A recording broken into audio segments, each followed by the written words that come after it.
noite. Boa noite. Rodrigo Pacheco foi eleito hoje para um novo mandato na presidência do Senado e Arthur Lira vai continuar no comando da Câmara dos Deputados.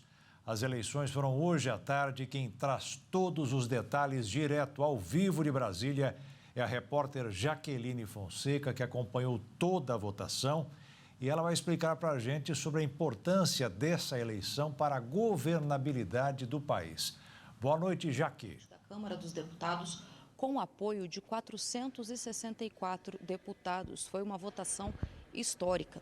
No discurso de posse, Lira disse que essa vitória é mais do que uma demonstração, é um reconhecimento de que na boa política é sempre possível debater e convergir com as ideias, construindo consensos. Lira também lembrou das invasões de 8 de janeiro e disse que nenhum regime fora da democracia vai prosperar no Brasil. Ele afirmou ainda que esses ataques nunca mais se repetirão. Depois da sessão, Lira deu uma entrevista coletiva, falou com a imprensa aqui no Salão Verde. Ele disse que recebeu uma ligação do presidente Lula parabenizando pela vitória e afirmou que a reforma tributária deve ser uma prioridade entre as pautas aqui na Câmara, mas é necessário dar um tempo para que os novos parlamentares conheçam esse texto a fundo. No Senado Federal, Rodrigo Pacheco foi reeleito presidente do Senado com 49 votos. Rogério Marinho, que era o principal concorrente, teve o apoio de 32 senadores, inclusive do senador Eduardo Girão, que concorria pelo Podemos. Já no final da tarde, ele retirou a candidatura para apoiar Marinho. No discurso de posse, Pacheco cumprimentou Rogério Marinho pela campanha e disse que o Brasil precisa de pacificação. Os presidentes da Câmara e do Senado ficam à frente das duas casas por 2 anos. A primeira sessão do Congresso nesta legislatura já foi convocada e será realizada amanhã à tarde. Jaqueto, Beatriz, é com vocês. Rodrigo Pacheco e Arthur Lira estarão no comando de 513 deputados e 81 senadores que tomaram posse hoje para um novo período legislativo. Na Câmara, eles ficarão até 2027. No Senado, os mandatos são de 8 anos e, por isso, nem os cargos serão renovados na próxima eleição. A cerimônia de posse dos deputados começou por volta das 10h30 da manhã. Os 513 deputados fizeram o juramento de posse se comprometendo a proteger e defender a Constituição. Logo no início da sessão, o pai do deputado Arthur Lira, o ex-deputado Benedito de Lira, desmaiou no meio do plenário, que estava muito cheio, e foi socorrido pelos brigadistas da Câmara. A sessão foi suspensa por cerca de 10 minutos. Aparentemente, foi um mal-estar passageiro e logo a cerimônia foi retomada. O deputado Arthur Lira comunicou durante a sessão a renúncia da deputada eleita Rejane Dias do Piauí. Ela assumiu um cargo no Tribunal de Contas do Estado e no lugar dela foi empossado o deputado Merlong Solano, do PT do Piauí. Na Câmara, o índice de renovação foi de 39%. 202 deputados começaram hoje o primeiro mandato e o Acre é o estado com o maior número de novatos. 7 novos deputados foram eleitos. A minha visão é que eu vou trabalhar pelo povo acreano. Vou me posicionar sempre de acordo com aquilo que for de bem para o meu estado e aquilo que não for favorável para o meu estado, para a população brasileira, vou me posicionar contra. Outros 294 deputados foram reeleitos. Eu sou um parlamentar pró-vida. Eu sou a favor da segurança pública. Eu invisto muito nas crianças portadoras de necessidades especiais, que têm câncer, outros tipos de doença. Eu sou um parlamentar pró-vida, sou contra o aborto e estamos aí para defender essas pautas. Na verdade, é uma continuação das pautas que foram tratadas no mandato anterior, que é a inclusão da pessoa autista, a questão do fortalecimento do SUS e, principalmente, o desenrolar da reforma tributária tão necessária para que a questão dos empregos volte à sua plenitude para o país. E a bancada feminina aumentou. A legislatura que nós temos mais mulheres eleitas, né? Nós avançamos para 90 deputadas federais eleitas. Isso, evidentemente, é ótimo diante de um cenário do Brasil ainda está muito longe da representação social feminina e da representação política, né? As mulheres são 51% da sociedade e menos de 20% do parlamento. 12 parlamentares eleitos em outubro assumiram ministérios no governo de Lula e foram exonerados nesta quarta-feira para participar das cerimônias de posse e da eleição da mesa diretora da Câmara e do Senado. Na Câmara, são 8 deputados que fazem parte do primeiro escalão do governo federal. Entre eles, Luiz Marinho, que é ministro do Trabalho, e Paulo Pimenta, da Secretaria de Comunicação Social. Já no Senado, 4 senadores também são ministros e devem se licenciar das atividades do Legislativo para voltar ao Executivo nos próximos dias. No Senado, a cerimônia de posse foi realizada no período da tarde. 27 senadores, um eleito em cada estado, tomaram posse. A leitura do juramento foi feita pelo deputado mais idoso entre os eleitos, Otto Alencar, da Bahia. E, em seguida, os demais fizeram um compromisso de defender a Constituição. O Senado Federal é composto por 81 senadores e o mandato é de 8 anos. Antes das solenidades de posse na Câmara e no Senado, as duas casas passaram por um grande trabalho de limpeza e restauração para recuperar os danos provocados pelas invasões de 8 de janeiro. No Rio de Janeiro, um dos grandes destaques da nova legislatura é o crescimento da bancada feminina. A posse dos novos deputados e os reeleitos aconteceu hoje à tarde. Os 70 deputados eleitos para a 13ª legislatura da Assembleia Legislativa do Estado do Rio de Janeiro, a ALERJ, tomaram posse em sessão solene no plenário Barbosa Lima Sobrinho, no Palácio Tiradentes, antiga sede da Assembleia. A sessão foi comandada pelo deputado Carlos Mink, do PSB, decano da casa. A ALERJ terá uma renovação de 45% de suas cadeiras e essa legislatura contará com 32 novos parlamentares e 38 reeleitos. O deputado Felipe Soares foi um dos reeleitos nas últimas eleições e encara esta missão como oportunidade. Olha, representa muita luta. A gente encarou um cenário muito adverso nessas últimas eleições de 2022, mas essa posse é a continuidade de um trabalho excelente, um trabalho de muito carinho, de muita atenção para todo o povo do Estado do Rio de Janeiro, não só para o meu eleitorado, que eu sou muito grato a eles, mas também para todo o povo do Estado do Rio de Janeiro. Nesta nova legislatura também se destaca o crescimento da bancada feminina, que representa 21% do total dos parlamentares, o que aproxima o ponto de vista das mulheres dentro da política do Rio. Ela representa o clamor de um segmento e todos devem se sentir-se representados. Então, política não pode ser de um grupo fechado, de um determinado número de pessoas, ela tem de ser o reflexo do que o eleitorado quer. E isso prova de que as mulheres elas podem estar aonde elas quiserem, seja na política ou qualquer área de conhecimento, de atuação, que assim elas desejarem. Num momento de grande turbulência política, social e econômica, Felipe Soares fala sobre a importância do poder legislativo no Estado do Rio. O poder legislativo ele nunca pode ser deixado de lado, ele nunca pode ficar oblíquo. Ele é uma parte integrante da teoria dos 3 poderes e você não pode fazer uma vista grossa ao poder legislativo. E a casa, que é a ALERJ, ela é uma casa de diálogo, uma casa onde discussões são feitas, onde pautas são apresentadas e onde a democracia acaba vencendo, onde a maioria decide o que é melhor para todos o Estado do Rio de Janeiro. Então, o Poder Legislativo não pode se furtar ao seu trabalho e muito menos pode ser ocultado de suas funções e de sua existência. A maior bancada é do PL, com 17 deputados. Em sequência, vem a bancada do União Brasil, com 8 parlamentares, seguida pelo PT, com 7, PSD, com 6 e PSOL, com 5. A partir de hoje, o Poder Legislativo do Rio está empossado para os próximos 4 anos. E após deixar o Brasil na antevéspera do fim de seu mandato, o ex-presidente da República, Jair Bolsonaro, fez o seu primeiro discurso em solo norte-americano. Ele falou sobre as manifestações do último dia 8 de janeiro e prometeu seguir ativo na política nacional. Bolsonaro foi homenageado em um evento da Yes Brasil USA, uma organização conservadora criada por brasileiros que moram nos Estados Unidos.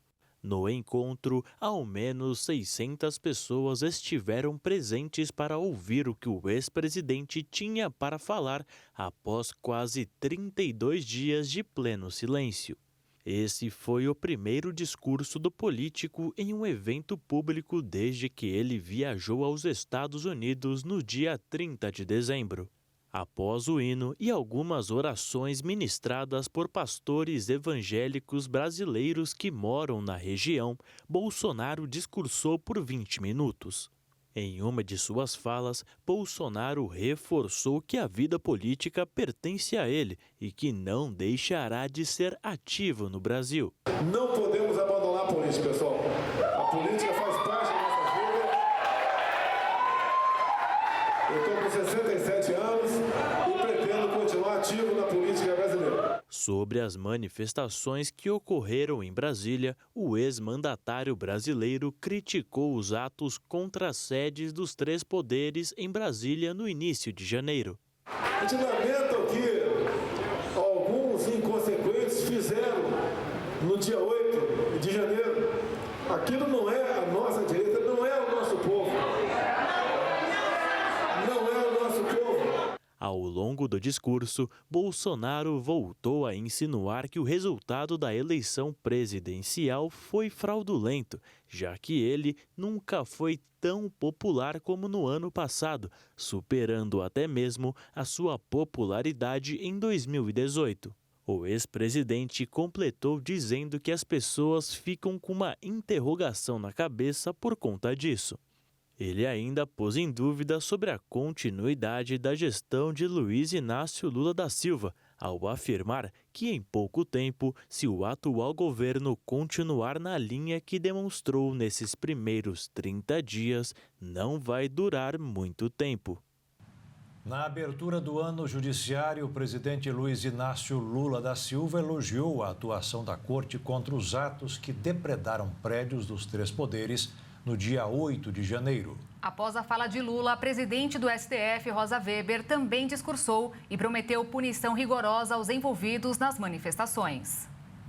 O petista começou seu discurso enaltecendo medidas tomadas pelo STF durante a pandemia. Destacou o trabalho dos ministros para defender a Constituição e punir aqueles que atentaram contra o resultado das urnas. Lula criticou fortemente os ataques aos prédios dos três poderes, realizados no dia 8 de janeiro. Naquele dia 8 de janeiro, a violência e ódio mostraram sua face mais absurda, o terror. Não foi um episódio nascido por geração espontânea, mas cultivado em sucessivas investidas contra o direito e a Constituição, com o objetivo de sustentar um projeto autoritário de poder. Em outra parte do discurso, Lula disse que os ataques às instituições são resultados das descrenças nas políticas e que nunca mais alguém deve ousar a duvidar da política desse país ou desacreditar na política. Ele também lembrou o papel da justiça eleitoral para garantir a realização das eleições. O presidente pediu um esforço em conjunto entre os representantes dos três poderes para combater desigualdades e preservar a harmonia entre as instituições, a partir da garantia de direitos individuais e coletivos, previstos na Constituição de 1988. Ele ainda reafirmou o compromisso do Poder Executivo com a democratização do acesso ao sistema judiciário e encerrou dizendo que seus reais inimigos são outros. Nossos reais inimigos são outros: a fome, a desigualdade, a falta de oportunidades, o extremismo e a violência política, a destruição ambiental e a crise climática. Tenho a certeza de que juntos vamos enfrentá-los e de que juntos poderemos superá-los. Após a fala de Lula, a presidente do Supremo Tribunal Federal, Rosa Weber, também discursou na cerimônia. Weber ressaltou a defesa da Constituição e do Estado Democrático de Direito, além de afirmar que todos que praticaram e financiaram os atos do dia 8 de janeiro serão punidos. O dia de hoje foi tratado pelo STF como um marco histórico após a invasão e depredação do prédio. Tradicionalmente, uma cerimônia que apenas registra o início do ano judiciário, o evento ganhou um peso de posse, com ao menos 300 convidados, incluindo chefes dos poderes, ministros de Estado e embaixadores estrangeiros. A ideia foi de demonstrar um sinal de força. A Americanas interrompeu uma série de contratos com fornecedores terceirizados e encerrou o serviço de vendas por telefone. Ao ligar no número de televendas para fazer compra, o cliente é atendido por uma mensagem gravada, informando a descontinuidade do serviço. Prezado cliente, o nosso serviço de televenda foi encerrado. Você pode aproveitar as nossas ofertas pelo nosso aplicativo ou site. Obrigada.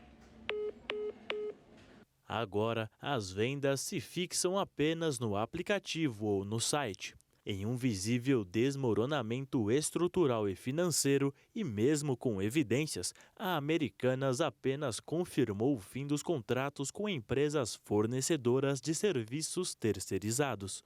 Nesta quarta-feira, a empresa informou ao mercado que avalia pedir R$1 bilhão em financiamento para manter o caixa e honrar o pagamento de dívidas. De acordo com o comunicado, a decisão ainda está em estudo pelos acionistas de referência da Americanas. O embate agora se fortifica entre os acionistas da empresa. Dessa forma, os minoritários pediram o bloqueio de bens dos acionistas majoritários e o afastamento de conselheiros e diretores executivos. A ação foi movida na Procuradoria da República em São Paulo. Dentre os argumentos apresentados, o pedido aponta suposta gestão fraudulenta por parte da varejista ocultada pelos balanços financeiros auditados pela PwC.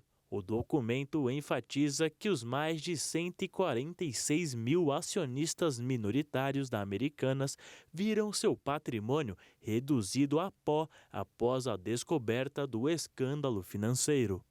Começou o pagamento já com reajuste das pensões e aposentadorias do INSS para quem ganha mais do que um salário mínimo por mês. Aposentados e pensionistas do Instituto Nacional do Seguro Social, que ganham mais do que um salário mínimo, já começam a receber o benefício com reajuste de 5,93%. O calendário vai até o dia 7 de fevereiro. Para aqueles que recebem um salário mínimo, o pagamento começou em 25 de janeiro, com um novo piso de R$ 1.302. Esse é o valor mínimo para aposentadorias, pensões por morte e auxílios-doença em 2023. Já o aumento acima do piso é baseado no Índice Nacional de Preços ao Consumidor, que fechou 2022 com alta de 5,93%, segundo dados do IBGE. O INPC mede a variação dos preços para as famílias com renda mensal entre 1 e 5 salários mínimos. Mas esse reajuste não deve ser aplicado a todos os beneficiários. Quem começou a receber os pagamentos a partir de fevereiro do ano passado vai ter a correção proporcional à inflação acumulada do mês do início do benefício até dezembro. Com o índice e o teto do INSS, que estabelece o valor máximo de qualquer benefício pago pelo Instituto, também foi reajustado de R$ 7.087 para R$ 7.507 em 2023. A inflação falou mais alto e o Banco Central dos Estados Unidos subiu a taxa básica de juros pela 8ª vez consecutiva. Com aumento de 0,25 ponto percentual, o índice passou a variar entre 4,5% e 4,75% ao ano. A alteração foi um pouco menor do que das outras vezes, porque o índice de preços começou a cair. No Brasil, a Selic não mudou. Na primeira reunião sob o governo Lula, o Banco Central manteve a taxa básica de juros em 13,75% ao ano. O mercado já esperava que a maior taxa de juros do mundo continuasse no mesmo nível, até porque, segundo o comunicado divulgado pelo Comitê de Política Monetária, a inflação do país continua sendo pressionada pelo cenário do exterior. E começando fevereiro no mercado financeiro, com investidores repercutindo a nova alta de juros por parte do Banco Central norte-americano e também do Brasil, o dólar fechou em queda nesta quarta-feira, de 0,25%, cotado em R$ 5,06 na venda. E a Bolsa de Valores fechou em queda de 1,20% aos 112.073 pontos. Já está valendo o programa do governo que dá desconto para o pagamento de dívidas com a União, referente a pendências pertinentes a uma ação judicial. Até o mês de abril, o projeto Litígio Zero oferece até 50% de abatimento para pequenas empresas quitarem seus débitos. O objetivo do governo federal com o lançamento do programa é diminuir a quantidade de dívidas das pessoas e das empresas em ação judicial com a União. O Programa de Redução de Litigiosidade Fiscal, ou Litígio Zero, já entrou em vigor e vai valer até o dia 31 de março. A adesão deve ser a partir da abertura do processo digital no portal ECAC da Receita Federal. O projeto de desconto é destinado tanto para pessoas físicas, micro e pequenas empresas, em que a redução da dívida pode chegar a 40% ou 50% do valor total, incluindo o imposto federal, além de juros e multa. O objetivo do programa é reduzir o número de processos em tramitação no Fisco e no Conselho Administrativo de Recursos Fiscais, o CARF. Os benefícios variam conforme o tamanho da dívida. Pessoas físicas, micro e pequenas empresas com dívida de até R$ 78.120 vão ter desconto de até 50% do valor total. Já as empresas com dívida acima de R$ 78.120 podem ter o desconto total sobre o valor de juros e multa. O Litígio Zero entrou em vigor a partir de uma série de medidas econômicas do ministro da Fazenda, Fernando Haddad, para reduzir despesas e aumentar a arrecadação federal. Ao todo, o programa foi pensado para atingir até 150 mil pagadores de impostos entre pessoas físicas e jurídicas. A proposta tem potencial de arrecadar até 35 bilhões de reais em receita para a União em um ano. A Petrobras reduziu o preço do gás natural às distribuidoras. Bom para quem utiliza gás encanado ou para abastecer o veículo. Mas a queda não atinge só os botijões de gás. A partir de hoje, o gás transportado e distribuído por dutos terá uma redução média de R$ 11,00 por metro cúbico. A estatal explicou que os contratos com as distribuidoras são atualizados trimestralmente com a base na variação dos preços do petróleo e do dólar. Por isso, como no trimestre entre novembro e janeiro, o petróleo recuou 11,9%, ao mesmo tempo que o dólar também registrou uma leve queda. O cálculo reflete no valor do gás natural. O Ministério da Saúde divulgou o cronograma do Programa Nacional de Vacinação 2023, que começa a partir do dia 27, com doses de reforço bivalentes contra a Covid em pessoas com maior risco de desenvolver formas graves da doença. Veja esse e outros destaques em um giro de notícias pelo Brasil e o mundo. Também está prevista a intensificação na campanha de influenza em abril, antes da chegada do inverno, quando as baixas temperaturas levam ao aumento nos casos de doenças respiratórias. Além também de uma ação de multivacinação de poliomielite e sarampo nas escolas. O governo considera que as coberturas vacinais apresentaram índices alarmantes nos últimos anos e, segundo a pasta, melhorar a proteção contra doenças imunopreveníveis será a prioridade. A Pfizer bateu recorde de faturamento no ano passado. Foram 100 bilhões de dólares, que ultrapassa os 500 bilhões de reais. O resultado foi impulsionado pela venda de vacinas e do medicamento antiviral Paxlovid. A alta foi de 23% em relação a 2021, que teve 81 bilhões e 300 milhões de dólares, mais de 407 bilhões de reais. A farmacêutica norte-americana cresceu significativamente com a pandemia. Em 2019, o lucro foi de mais de 205 bilhões de reais. Já com a venda de vacina e de medicamento contra a Covid-19, a receita saltou mais de 250 bilhões de reais em 3 anos.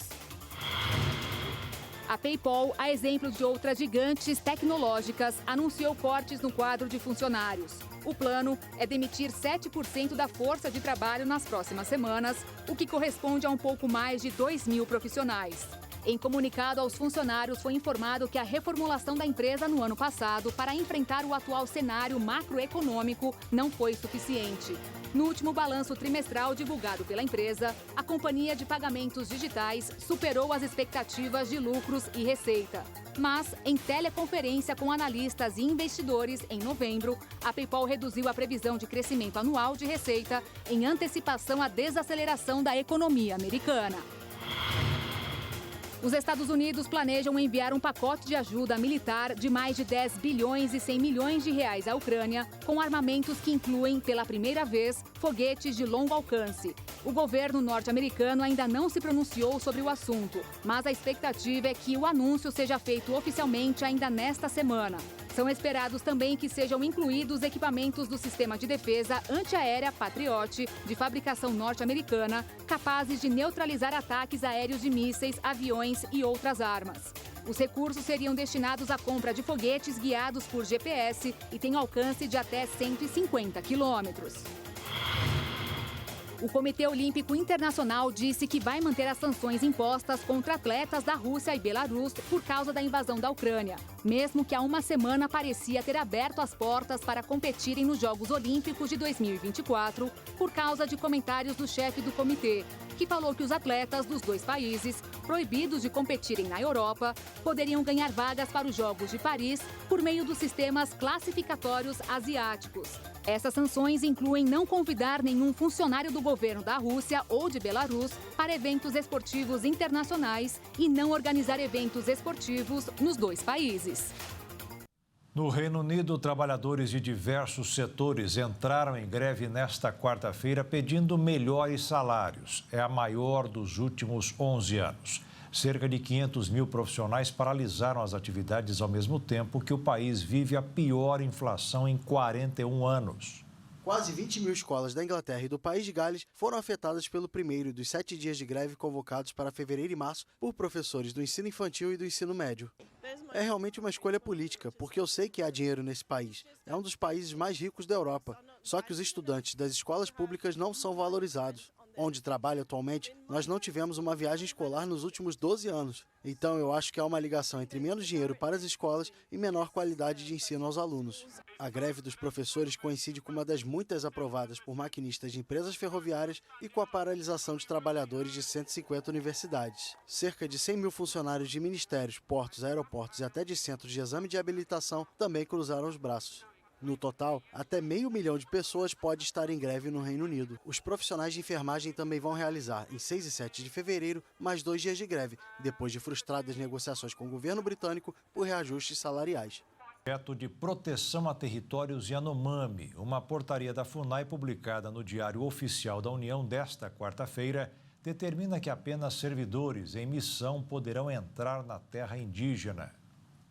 O texto estabelece ainda regras para o acesso dos servidores ao local, como a apresentação de carteira com esquema vacinal completo e teste negativo para coronavírus realizado, no máximo em 24 horas. A portaria tem como objetivo definir procedimentos para acesso à terra indígena Yanomami, visando resguardo e respeito aos povos durante o enfrentamento da emergência em saúde pública de importância nacional. O texto vem na esteira de medidas emergenciais do governo federal para a crise humanitária que ocorre em Roraima com indígenas Yanomamis. Com o decreto assinado, a Aeronáutica também iniciou a ampliação do controle e a restrição do espaço aéreo do território. A medida, anunciada pela Força Aérea Brasileira por meio de nota, tem como objetivo combater o garimpo na região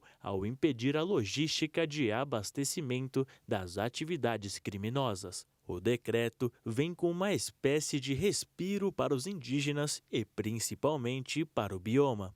Isso porque dados levantados pela Utucara Associação Yanomami demonstrou que apenas no ano passado o garimpo ilegal cresceu no território de proteção em 54%. Ou seja, devastou mais de 5.000 hectares da terra indígena de maneira ilegal.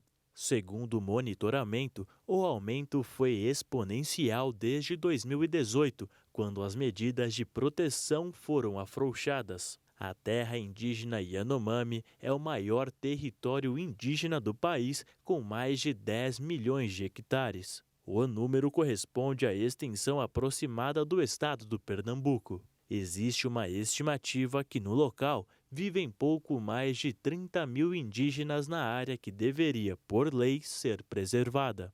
No entanto, a região tem sofrido com o avanço do garimpo ilegal e a Associação de Monitoramento avalia que com a atividade irregular, 20.000 garimpeiros estejam no local.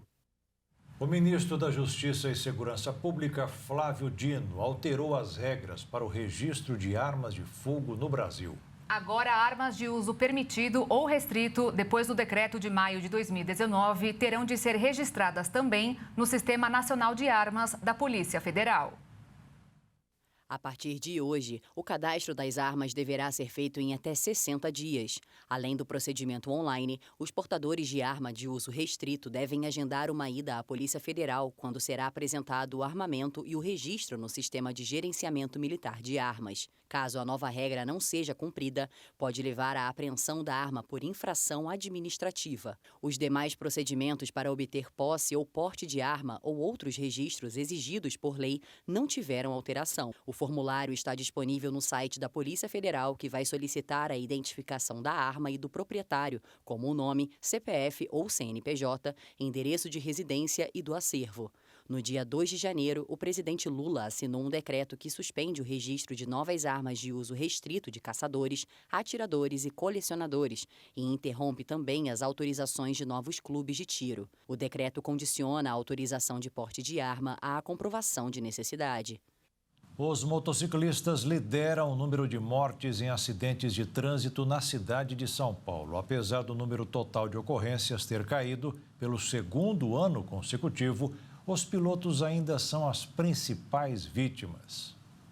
Os motoristas de moto representaram mais da metade das pessoas que se feriram e a maioria entre as vítimas fatais em acidentes no trânsito em São Paulo no ano de 2021, de acordo com os dados da Companhia de Engenharia de Tráfego. No total, 8.439 pessoas ficaram feridas em acidentes ocorridos nas ruas e avenidas da capital paulista. Desse número, mais de 4.600 eram pilotos. Entre as vítimas fatais, os motociclistas também seguem na ponta, e grande parte deles tem idade de 20 a 24 anos. A maioria dos acidentes foi registrada nos finais de semana, especialmente nas noites de sábado. Já sobre as ocorrências fatais, os acidentes acontecem principalmente de sábado para domingo. Embora altos, os números de acidentes registrados em São Paulo caíram pelo segundo ano consecutivo. Em 2021, foram registradas 6.860 ocorrências, contra 9.837 em 2020. A Prefeitura de São Paulo afirmou estar implementando uma série de medidas para diminuir os acidentes, como, por exemplo, a ampliação das frentes seguras antes da travessia nos cruzamentos de ruas e avenidas com semáforos.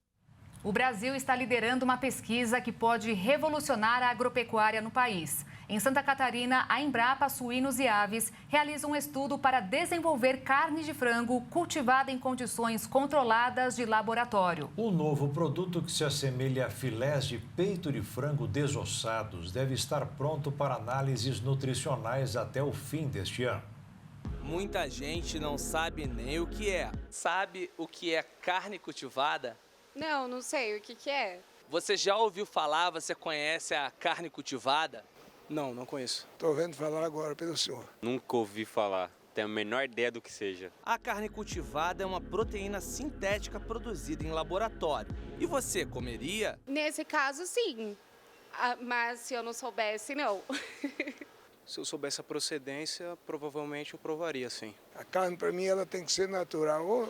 Ou natural ou não. Ou nada. mas cultivada jamais. Para quem come arroz com ovo, come tudo. Isso aí é o de menos. Se a carne for boa, não é diferente provar ou não. A gente sempre tem que provar algo novo, né? Sempre experimentar algo novo. Pois é, o que parece roteiro de filme de ficção científica já está acontecendo em 2023 de forma pioneira no Brasil. Hoje, essas são as opções de carnes que temos à disposição para a nossa alimentação. Mas com a tecnologia, proteínas alternativas estão sendo criadas em um ambiente controlado, a partir de células de aves. A pesquisa tem o objetivo de atender à alta da demanda do consumo de proteínas ao longo dos anos. A carne cultivada, ela é feita através da extração das células de um animal, ou então de um ovo. Por exemplo, a gente aqui na Embrapa Suínos e Aves trabalha com essas duas cadeias, né? Suínos e aves. Você consegue ali simular condições de oxigênio, de temperatura, de agitação. Então, isso a gente faz fora do animal, mas a gente simula o que acontece dentro do organismo do animal. É possível em 2 semanas você conseguir fazer um produto. A Embrapa optou por começar a estudar o cultivo de carne de frango pelo fato de ser uma das proteínas mais versáteis, consumidas em todo o território nacional, além de um dos alimentos mais completos, importantes para dietas saudáveis. É que ele tenha propriedades nutricionais muito semelhantes. Então, quem sabe no futuro as pessoas não possam ter uma bioimpressora em casa que vão escolher, eu quero um produto com, sei lá, 25% de proteína, 5% de gordura, 2% de fibras. Então, nessa tecnologia, é possível fazer produtos de qualidade nutricional igual ou superior. E quanto à textura, pelos estudos que eu tenho visto de Israel, Singapura e Estados Unidos, que estão bem avançados, eles conseguiram, para a carne de frango, chegar numa textura muito similar ao produto tradicional. O mercado global de carne de aves vem crescendo e apresenta, de acordo com a Organização para a Cooperação e Desenvolvimento Econômico, uma estimativa de consumo de aproximadamente 131 milhões de toneladas em 2026. Entre os países que já estudam a carne de frango cultivada estão Canadá, República Tcheca, Estados Unidos, Japão, Israel, França, África do Sul e Suíça. Em 2020, Singapura aprovou legislação para comercialização de frango empanado cultivado. No ano passado, os Estados Unidos concederam aprovação para uma empresa da Califórnia produzir frango cultivado. Na Holanda, também em 2022, o parlamento legalizou a degustação da carne cultivada sob condições controladas. Aliás, foi neste país que foi apresentado pela primeira vez, em 2013, um hambúrguer cultivado. Ela pode ser vista dessa forma, né, para a pessoa aumentar a sua ingestão proteica ou fazer, vamos dizer assim, fazer uma refeição diferente do que se está acostumado, né? Mas eu acredito que, num primeiro momento, esse produto ainda não vai ser muito acessível. Eu digo isso porque, na Singapura, por exemplo, se você for converter o valor que eles estão cobrando lá, seria mais ou menos R$90 na nossa moeda. Então, assim, em um primeiro momento, acredito que esse produto ainda não estará acessível à população. Seria mais um artigo de luxo, vamos dizer assim. No Brasil, ainda não há legislação sobre o tema, mas o Plano Nacional de Proteínas Alternativas está em processo de criação pelo Ministério da Agricultura. O plano engloba alimentos e seus ingredientes de base proteica originados de plantas, insetos, fungos, algas e outras fontes alternativas. O projeto da Embrapa está em uma lista de 22 selecionados em 2021 pelo The Good Food Institute, organização não governamental que atua na arrecadação de recursos e financia iniciativas globais. Bem, enquanto a carne cultivada não chega ao nosso prato, eu vou aqui provar um delicioso churrasco, bem natural e com aquele cheirinho que a tecnologia, infelizmente, ainda não permite chegar até você através da televisão.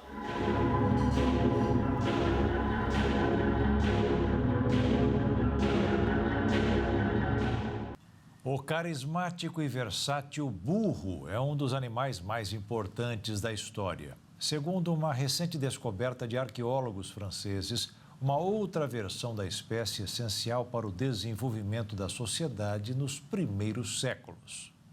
O burro é, sem sombra de dúvidas, o animal mais injustiçado da história.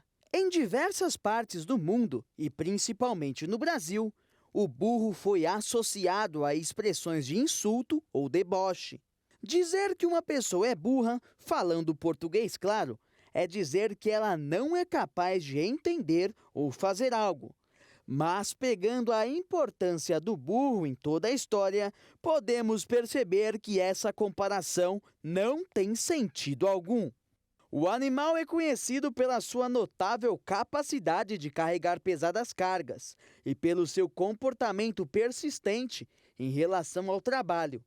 Recentemente, arqueólogos fizeram uma descoberta em uma aldeia francesa, localizada a cerca de 280 quilômetros de Paris, que está ajudando a reescrever grande parte do que sabemos sobre esses animais de carga tão desprezados.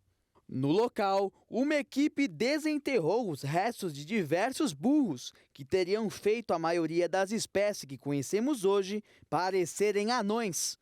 Ou seja, os burros encontrados pelos arqueólogos eram gigantes, mais conhecidos como burrões. Os animais possivelmente estão ligados geneticamente aos burros da África e eram maiores do que alguns cavalos.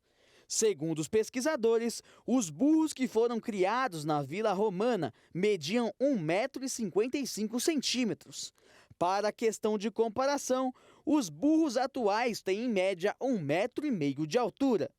De acordo com os historiadores, esses burros podem ter desempenhado um papel importante na expansão do Império Romano nas suas tentativas posteriores de manutenção do território.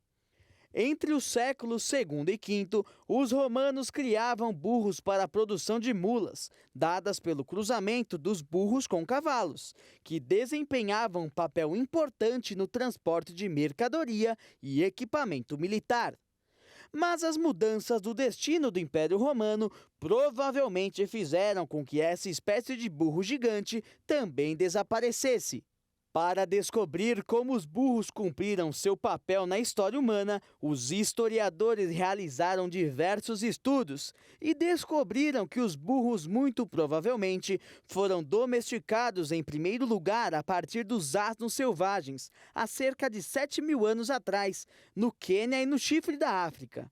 As análises também mostraram que os burros aparentemente se espalharam a partir do leste da África, tendo sido comercializados para o Sudão e dali para o Egito, onde foram encontrados restos de burros em sítios arqueológicos. E nos anos seguintes, essa espécie domesticada passou por toda a Europa e a Ásia, desenvolvendo as linhagens que encontramos hoje em dia. Na Áustria, por exemplo, os burros fizeram uma enorme diferença na capacidade humana de transportar mercadorias por longas distâncias na terra, devido à resistência desses animais e sua capacidade de carregar grandes volumes. Já no Egito e na Mesopotâmia, os burros eram considerados tão importantes que eram enterrados juntos com seres humanos e, em alguns casos, até mesmo com reis e governantes. E o Jornal das 22 termina aqui. Obrigada pela sua companhia, um ótimo fim de noite para você e até amanhã. Uma boa noite, fique na paz. Tchau.